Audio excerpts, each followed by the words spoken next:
Hi hello எல்லாருக்கும் வணக்கம். இன்னைக்கு நம்ம என்ன பார்க்க போகிறோம்னு பார்த்தீங்கன்னா, இந்த இந்த ப்ராடக்ட்ஸ்க்கும் இந்த பென்சில், எரேசர், ஷார்ப்னர் இதுக்கும் ஹேண்ட் ரைட்டிங்க்கும் எதாவது ஒரு கனெக்ஷன் இருக்கா அப்படின்னு சொல்லிட்டு, கண்டிப்பாக கனெக்ஷன் இருக்குது. பிகாஸ் வந்து நம்ம பென்சிலில் தான் எழுத போகிறோம், எரேசரில் அழிக்க போகிறோம், ஷார்ப்னர் செய்ய போகிறோம் அப்படின்னு சொல்லிட்டு.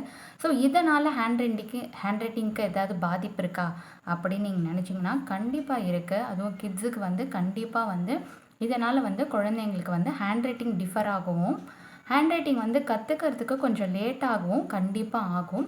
இதனால் வந்து அட்வான்டேஜ் எல்லாம் நான் உங்களுக்கு சொல்ல போகிறேன்.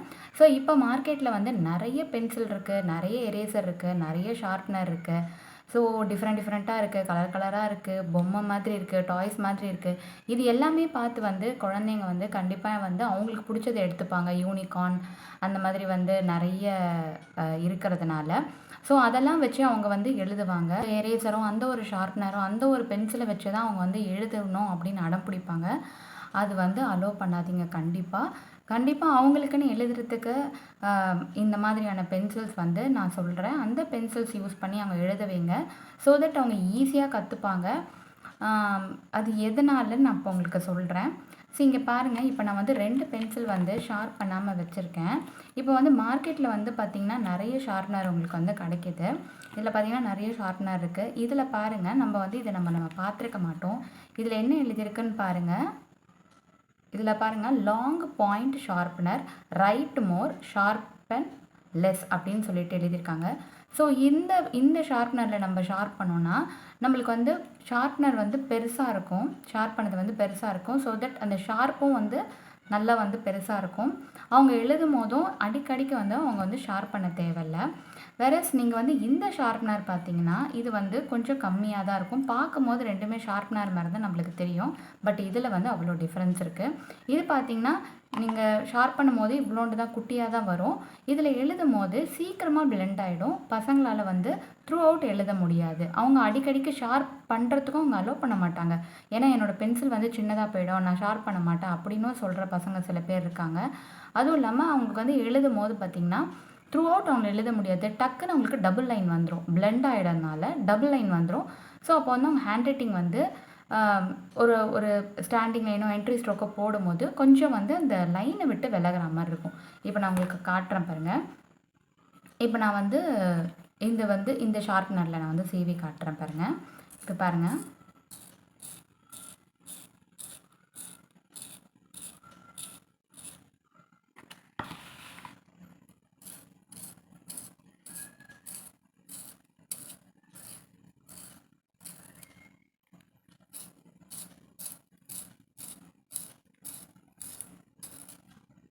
ஸோ இப்போ பாருங்கள் நான் வந்து ஷார்ப் பண்ணிட்டேன்.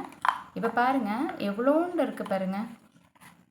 என்னோடய டியூஷனில் படிக்கிற ஒரு பாப்பா வந்து இந்த ஷார்ப்னர் தான் எடுத்துகிட்டு வந்தாங்க. அவங்க இதில் தான் செய்வாங்க. நம்ம ஷார்ப்னர் கொடுத்தா கூட அவங்க வாங்க மாட்டாங்க.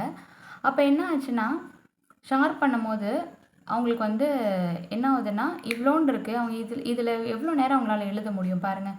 இவ்வளோண்டு இருக்குது, எவ்வளோ நேரம் எழுத முடியும், எவ்வளோ நேரம் அது ஷார்ப்பாகவே இருக்கும். ஸோ இதனால் வந்து அவங்களுக்கு என்ன ஆகுன்னா, அவங்க வந்து எழுதுறது வந்து கம்மியாகவும், அது மட்டும் இல்லாமல் வந்து டபுள் லைன் வந்து சீக்கிரமாக வர ஆரம்பிச்சிடும். வேறஸ் நமக்கு வந்து இந்த ஷார்ப்னர் எடுத்து பாருங்கள். அப்சராவில் வந்து லாங் பாயிண்ட் ஷார்ப்னர்னு கொடுத்துருப்பாங்க. ஸோ இந்த ஷார்ப்னர் நான் வந்து உங்களுக்கு ஷார்ப் பண்ணி காட்டுறேன். ஸோ இந்த ஷார்ப்னர் பாருங்கள்.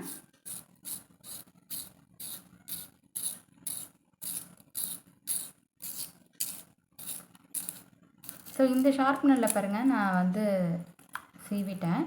சீவின உடனே பாருங்கள் இந்த லாங் எலாஸ்டிக் ஷார்ப்னர் இருக்குது. ஸோ இதுக்கும் டிஃப்ரென்ஸ் பாருங்கள். ஸோ இதுக்கும் உள்ள டிஃப்ரென்ஸ் பாருங்கள். ஸோ இது கூட வந்து ஒரு டிஸ்அட்வான்டேஜ் தான். பிகாஸ் இதில் வந்து ரொம்ப நேரம் எழுத முடியாது, அவங்க ஷார்ப் பண்ணவும் மாட்டாங்க. எஸ்பெஷலி நான் கிட்ஸுக்கு சொல்கிறேன். கிட்ஸுக்கு எழுத வைக்கிறது தான் ரொம்ப கஷ்டம். ஸோ அதனால் கிட்ஸுக்காக நான் சொல்கிறேன். இது பாருங்கள் பெருசாக இருக்கும். அது மட்டும் இல்லாமல் நம்ம வந்து எழுதுறது, நம்ம கர்சிவ் ஹேண்ட் ரைட்டிங் எழுதும் போது, இப்போ நான் எழுதுறேன்னா கீழேருந்து மேலே போய் இப்படி எழுதுகிறேன். கிட்ஸுக்கு வந்து இந்த இடத்துல பிடிக்க மாட்டாங்க. ஸோ அப்போது அவங்க இங்கே பிடிக்கும் போது அவங்களால த்ரூ அவுட் எழுத முடியாது. அவங்க ஃபிங்கர்ஸே கீழே போய் இடிக்கும். ஸோ அவங்களால எழுத முடியாது. அப்போ அவங்களுக்கு வந்து ஹேண்ட் ரைட்டிங் என்ன ஆகும்னா, இப்படி இங்கே டச் பண்ண மாட்டாங்க, அதுக்குள்ளே ரவுண்டு போட்டுருவாங்க, அதுக்குள்ளே இப்படி போட்டுருவாங்க. ஸோ அப்போ அவங்களுக்கு தப்பாகும். வேறஸ் நீங்கள் இந்த ஷார்ப்னரில் யூஸ் பண்ணி நீங்கள் இப்படி பண்ணிங்கன்னா அவங்க பிடிக்கிற இடமே இதுவாக இருக்கும். நம்ம ஏற்கனவே சொன்ன மாதிரி இந்த ஃப்ளவர் லைனில் வந்து அவங்க பிடிப்பாங்க. அப்போ வந்து இங்கேருந்து மேலே போகும்போது அவங்க த்ரூ அவுட் வந்து அவங்களால எழுத முடியும். ஸோ இதில் வந்து இதுதான் அட்வான்டேஜ். இதில் வந்து டிஸ்அட்வான்டேஜ். ஓகே. ஸோ அடுத்தது பார்த்தீங்கன்னா இந்த மாதிரியான பென்சில்ஸ் இருக்கும். அந்த பென்சில்ஸில் வந்து பாருங்கள், லாங் பாயிண்ட் ஷார்ப்னர் அப்படின்னு ஒன்று கொடுத்துருப்பாங்க. டார்க் பென்சில் கொடுத்துருப்பாங்க. ஸோ லெட் வந்து டார்க் பென்சில், நான் டஸ்ட் எரேசர் அப்படின்னு கொடுத்துருப்பாங்க. ஸோ இந்த மாதிரியான வந்து ப்ராடக்ட் நான் சொல்லலை, இந்த மாதிரியான ப்ராடக்ட் நீங்கள் வாங்கிக்கோங்க. டார்க் அப்படின்னு சொல்லிட்டு வாங்கிக்கோங்க. அடுத்தது வந்து நீங்கள் எரேசர் பார்த்தீங்கன்னு வச்சுக்கோங்களேன். இப்போ நான் வந்து குழந்தைங்க வந்து இந்த எரேசர் யூஸ் பண்ணுவாங்க, எஸ்பெஷலி வந்து பின்னாடி இருக்க எரேசர் யூஸ் பண்ணுவாங்க. இப்போ நான் வந்து எழுதுறேன்னு வச்சுக்கோங்களேன். இப்போ நான் வந்து ஏன்னு எழுதுகிறேன். ஸோ குழந்தைங்க வந்து எப்போவுமே கொஞ்சம் அழுத்தி தான் எழுதுவாங்க. ஸோ ஏன்னு எழுதுகிறேன். இப்போ எனக்கு வந்து இந்த ஏ வந்து என்ன ஆயிடுச்சுன்னா, நான் தப்பாக எழுதிட்டேன். தப்பாக எழுதும் போது அவங்க என்ன பண்ணுவாங்க, டக்கு இப்படி அழிக்கிறாங்க. ஸோ இப்படி அழிச்சிட்டு திருப்பி அதே இடத்துல தான் எழுதுவாங்க. பாருங்கள், அதோட அச்சு அப்படியே இருக்குது. அப்போ எழுதும் போது அதோட அச்சு அப்படியே இருக்கிறதுனால திருப்பி அவங்க என்ன பண்ணுவாங்கன்னா, இப்படி போயிட்டு அதே இடத்துல தான் எழுதுவாங்க. ஸோ அது ராங். ஸோ இதனால் நம்ம என்ன பண்ணுறோன்னா, நம்ம இந்த எரேசர் யூஸ் பண்ணுறதுக்கு பதிலாக பசங்களை வந்து நம்ம என்ன பண்ணுறோன்னா, இப்போ இப்படி தப்பாக எழுதிட்டாங்கன்னா இந்த மாதிரியான நல்ல குவாலிட்டியான எரேசரை எடுத்து இதில் நம்ம அழிக்க சொல்லணும். இதில் அழிக்க சொன்னிங்கன்னா ஓரளவுக்கு வந்து அந்த ட்ரேஸ் தெரியாது. இந்த ட்ரேஸ் தெரியாதனால அவங்க திருப்பியும் வந்து அதே தப்பை வந்து அவங்க பண்ண மாட்டாங்க. ஓகே. ஸோ அவங்க வந்து அதே தப்பை வந்து அவங்க பண்ண மாட்டாங்க. ஸோ இதுவும் ஒரு இது இருக்குது. அடுத்தது பார்த்திங்கன்னா என்னதான் டார்க் பென்சில்னு மார்க்கெட்டில் வந்து கொடுத்தாலுமே சில பசங்க வந்து ரொம்ப வந்து கொஞ்சம் வீக்காக இருப்பாங்க. குழந்தைங்களால அவ்வளோ வந்து அழுத்தி எழுத முடியாத பசங்களும் இருப்பாங்க. அந்த மாதிரியான குழந்தைங்களுக்கு வந்து இப்படி அழுத்தி எழுத மாட்டாங்க. ஸோ அவங்க எழுதும் போதே எப்படி எழுதுவாங்கன்னா இப்படி எழுதுவாங்க. ஸோ இந்த மாதிரியான பசங்களுக்கு வந்து நம்ம எந்த பென்சில், அதாவது கற்றுக்கிற வரைக்கும் எந்த பென்சில் யூஸ் பண்ணலான்னு பார்த்தீங்கன்னா 2B பென்சில். இது வந்து ட்ராயிங் பென்சில், ட்ராயிங்க்கு யூஸ் பண்ணுற pencil 2B, 6B, 12B, 10B, அந்த மாதிரி HB அந்த மாதிரி பென்சில் இருக்கும். ஸோ அந்த மாதிரி பென்சில் வந்து நீங்கள் வந்து இந்த மாதிரி ஆன்லைனில் கிடைக்கும். இந்த மாதிரியான பென்சில் நீங்கள் யூஸ் பண்ணி நீங்கள் என்ன பண்ணலாம், எழுத வைக்கலாம். ஸோ இது நீங்கள் எழுதினாலே என்ன ஆகும்னா டார்க்காக எழுதும். லேசாக எழுதினாலே உங்களுக்கு வந்து டார்க்காக எழுதும். ஸோ இதுக்குள்ள டிஃப்ரென்ஸ் பாருங்கள். இந்த மாதிரி பென்சில் யூஸ் பண்ணி அவங்களை எழுத வைக்கலாம். ஸோ வந்து பென்சிலை வந்து அழுத்தி தான் எழுதுறது வந்து ஒரு நல்ல பழக்கமா அப்படின்னு கேட்டிங்கன்னா கண்டிப்பாக கிடையாது. பென்சில் வந்து அழுத்தி எழுத வேண்டிய அவசியமே கிடையாது. அதே நீங்கள் வந்து மேகி பென்சில் வருது பார்த்தீங்களா, எல்லோ கலரில் ஒரு மேகி பென்சில் வரும். இந்த மாதிரி கொஞ்சம் ஃப்ரீ பென்சில்லாம் வரும். அந்த ஃப்ரீ பென்சில் வந்து அதுலேருந்து ஒன்றுமே நம்மளுக்கு கிடைக்கவே கிடைக்காது. இன்னொரு பென்சில்லாம் இருக்கும், அதை சீவ உடஞ்சிட்டே இருக்கும். அந்த மாதிரி பென்சில் என்ன பண்ணுவாங்கன்னா, பசங்க வந்து பார்க்குறதுக்கு அழகாக இருக்குன்றால அந்த பென்சில் யூஸ் பண்ணுவாங்க. அதில் அழுத்தி எழுதுனா எங்கே லெட்டு உடஞ்சிருமோன்னு சொல்லிட்டு லேசாக எழுதுவாங்க. அப்போ ஒன்றுமே அவங்களுக்கு தெரியாது. அப்போ அந்த மாதிரி நம்ம என்ன பண்ணணும்னா, அந்த மாதிரியான பென்சில் வந்து நம்ம கண்டிப்பாக அவாய்ட் பண்ணணும், பசங்களுக்கு கொடுக்கக்கூடாது. பென்சில் வந்து அழுத்தி தான் எழுதணுமா அப்படின்னு கிடையாது. நீங்கள் வந்து நல்ல டார்க் பென்சில் வாங்கி கொடுத்து பசங்க லேசாக எழுதினாலுமே அவங்களுக்கு வந்து நல்லா எழுதுகிற மாதிரி ஒரு பென்சிலை வாங்கி கொடுத்து எழுத வைங்க. ஏன் சொல்கிறேன்னா, நீங்கள் அழுத்தி எழுதும் போது பின்னாடி ஃப்யூச்சரில் வந்து அவங்க எப்படியும் பெண்ணில் தான் எழுத போகிறாங்க.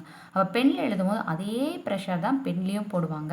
ஸோ வந்து இங்க் வந்து பிளாட் ஆக வாய்ப்பு இருக்குது, பேப்பர் வந்து கிழியறதுக்கு வாய்ப்பு இருக்குது, அவங்களால வந்து ஸ்பீடாக எழுத முடியாது. ஸோ இங்கேயே ப்ரெஷர் போட்டுட்ருப்பாங்க.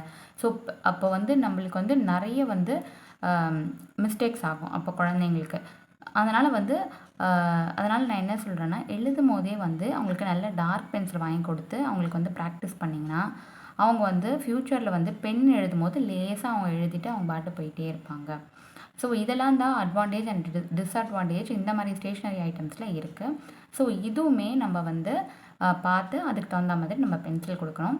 இந்த ஷார்ப்னர்ன்றது வந்து ரொம்ப ரொம்ப இம்பார்ட்டண்ட். அதை நீங்கள் வந்து பாருங்கள், அவங்களால வந்து த்ரூ அவுட் எழுத முடியாது.